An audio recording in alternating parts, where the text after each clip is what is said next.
There's been some stuff in the news recently about Trump and a Sharpie. Of course, there's always something in the news about Trump and some implement, be it a fence, a golf club, or a magazine with his face on.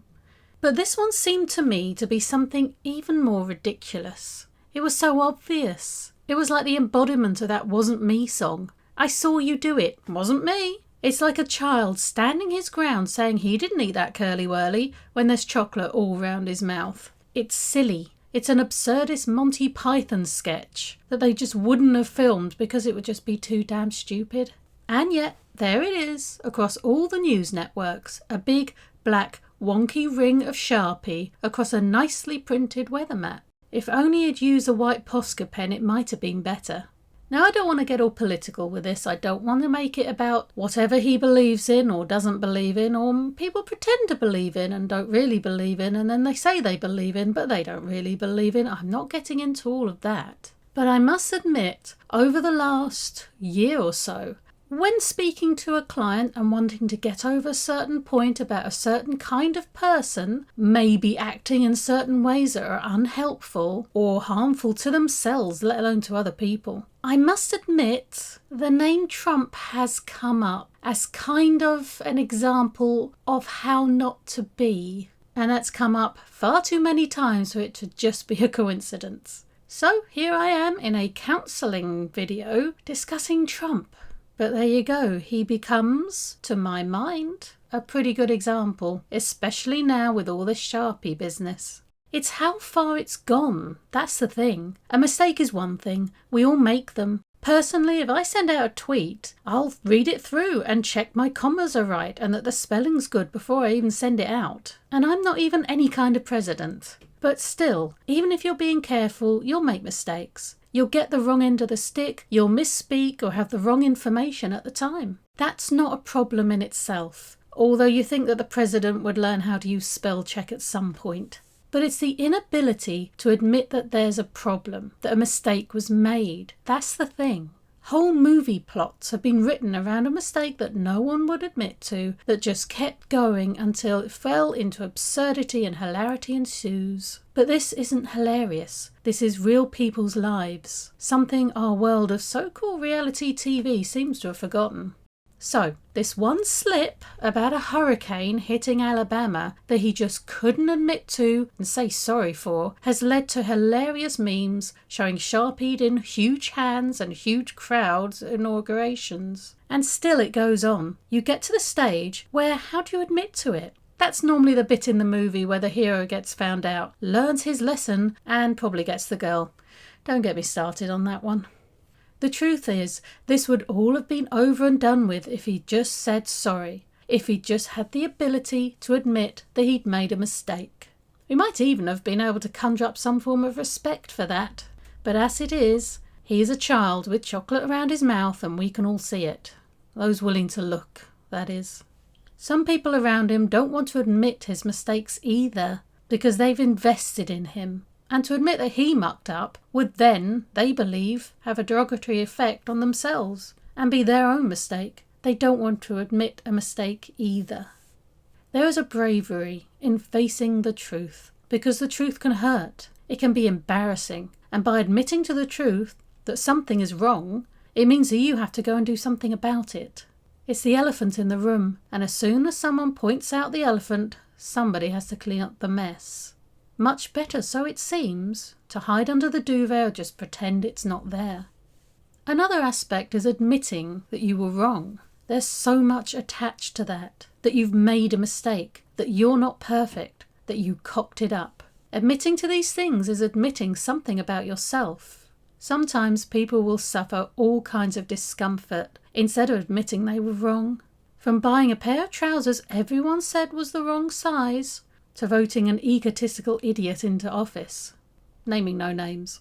Trump himself said he could shoot someone and they'd still support him. The alternative for some would be admitting that you were wrong. And for others, well, that's a different video. The essence of bravery is that you don't want to do it, but you do it anyway. There's nothing brave in a huge superhero armed to the teeth taking on the bad guy. Not really. Where's the fear? Where's the worry? That's always been the problem with Superman. He's so overpowered, where's the jeopardy? Where's the risk? And that's why superhero films end up with bigger and bigger bad guys. They have to give the hero something to worry about, or he's no hero at all. What's brave is the little guy running in there when they really don't want to. Bravery is facing something that scares you, that you don't want to do, and doing it anyway because you know it's what's right. It's not brave to do something that has little effect on you, that carries no risk of pain. Being honest, therefore, as it brings so much risk of pain, as it can affect you greatly, is the bravest thing to be. There's also the fact that until you admit there's a problem, you can't fix it. The man in too tight trousers won't feel any relief while he's waddling around saying he's comfy. He needs to say, yeah, these are the wrong size, and go get some looser ones. Everyone else hears that funny squeak in your car, but you insist everything's fine? Well, you're never going to get to fix it until you admit that it's there and take it to the garage. And those movies showing nightmare visions of the future, people scurrying home to their underground holes before the deadly clouds of gas reach them and burn their skin off, as the dramatic music plays. They may still be saying they're glad whatever present it was did it, whatever he did to cause all this, and that that's how they want it to be. No, it's not. But they feel the pain of honesty, of admitting they made a mistake, would be worse than the toxic gas turning their noses inside out. You know the movies about this in a few years' time are going to be epic. And Trump himself, he seems so angry with the world. It's like it's attacking him and he's going to get it back. The truth is, unless he's willing to look at himself and admit his own faults, his own limitations, and that no, he doesn't have a big brain, and no, he's not James Bond or Don Draper, but that's okay. Until he admits all that, he'll never be happy. He'll never be able to fix his faults and work towards being better, because he'll need to face those faults first. Now, whether everything he's allegedly done in his life he deserves happiness, I will leave that for you to decide. It's a brave person who turns their scathing, blaming vision inwards and looks at themselves instead of blaming the world. Don't get me wrong, sometimes the world is at fault, but ultimately it's always going to be ourselves that we can do anything about. Sometimes the only thing we can do anything about. Racism, sexism, domestic violence, they all have some roots in the perpetrator wanting to blame somebody else or a whole group for their problems. It's not my fault, it's yours. Then I don't have to do anything about it except lash out at you. Blaming someone else means you can't be blamed yourself, right? The trouble is, the problem won't go away until you look for the source. And even if the initial problem was down to someone else, your reaction to it is your own. In therapy, you need to be honest. With yourself, let alone the therapist. You have to admit to that squeaking in your car, or that you made a huge mistake, and then you get to fix it. Yes, it can be embarrassing. It can hurt. It's that bit in the movie where they cut the sound and the lighting goes grey and you realise who the bad guy is, or that the hero's going to die, or that on some level it was all your fault after all. Your stomach may fall, your throat ache with the words you've just spoken. A cold grey feeling may cover you, for a while, all through admitting the truth of what's wrong. But then you get to fix it. The squeak goes away, your trousers are comfy, and your heart can begin to mend. It seems for some reason to be the hardest thing in the world to say, I made a mistake, it was my fault. So we just keep stumbling forward down the wrong path, wondering why everything hurts so much. It's a very simple 3-step thing. Step 1, admit to it. Step 2, find a better alternative. And step 3, explore why the mistake was made in the first place, so you can stop making any more in the future. Let's just take Trump as our example here, shall we? For this whole Sharpie business. Step 1. Admit that he made a mistake, that the storm wasn't going anywhere near Alabama. To himself, first of all. Step 2. Say it. Say that Alabama will be fine and stop people panicking and fleeing their homes. Now, I don't know if that actually happened, but I would have panicked. Step 3. Figure out why this happened so it doesn't happen again. Did he get given the wrong information? Did he possibly not listen enough to what was being told to him? In this situation, maybe it was stupidity, but for the sake of this exercise, let's say it was misheard information.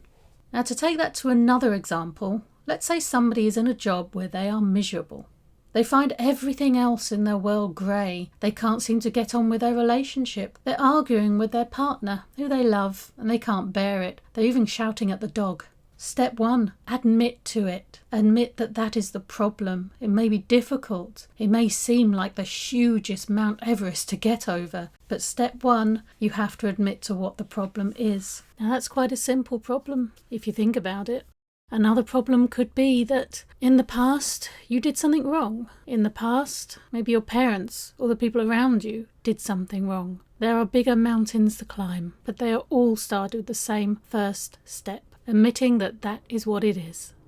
At the time it seems so much easier to keep your head in the sand. I hear that all the time. I stay for an easy life, they say. But with all the pain they're experiencing, the disenchantment with life, is it actually an easy life? No, it's not. It never is. An easy life is somewhere in the distance. Through quicksand and overgrown forests, yes, but it's there. And they just have to work towards it to take that first step. Step 2. Now this has to be in the realms of reality. No one can just give up their job and move to Paris to be an artist. So it's about finding a sensible, optimistically realistic way forward. And step 3. Find out why so it doesn't happen again. How did they find themselves in this position? Sometimes life throws things at us and there's nothing we can do about it. But again, how we react is our own choice. And that means we're in control of that. Was it parental pressure? A lack of self-belief to aim for what they truly wanted? A low self-esteem leading them to believe that they deserve whatever is thrown at them? So, on some level, they chose not to duck. Finding out why can help fix the damage and create a stronger, more knowledgeable person who can move forward and never need to look back. Now, steps 2 and 3, they could be done together. They could be swapped around and all 3 could be spoken in the same breath. These steps could take weeks or months or even years, or that one breath. But it's guaranteed that without making that first step, without admitting to our own faults, to our own true place in the world, we'll never get anywhere. And as for Trump, with a chocolate all round his mouth and Sharpie marks across his fingers, let's just hope in the future, alleged of course, lies remain in the realms of silliness and don't blow us all up.